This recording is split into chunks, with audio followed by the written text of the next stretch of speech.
দর্শক, আসসালামু আলাইকুম। আমি একটি ওষুধ বানাচ্ছি। ওষুধটা হলো যে হাত পা কেটে গেলে আপনারা কী করেন? ওই ডেটল দেন বা কোনো ওষুধ দেন, কিন্তু আপনার শর্টকাটে আপনার কাজ করবেন।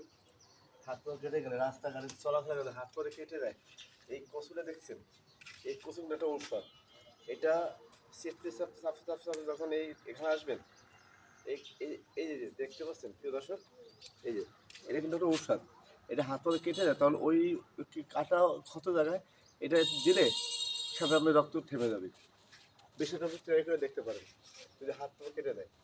তো এই ওষুধ সব কচু তো হয় না, এই কচুরই লাগবে, ঠিক আছে? দেখেন, এই কচুরই লাগবে। এটা হলে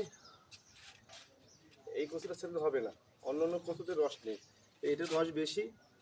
এটা রান্না করে খেলেও শরীর রক্ত হয়। তো হাত পা কেটে গেলেও সাথে সাথে রক্ত থেমে যাবে, কেটে যায় সেই ক্ষত জায়গায় লাগাবে। ধন্যবাদ সবাই। আসসালামু আলাইকুম।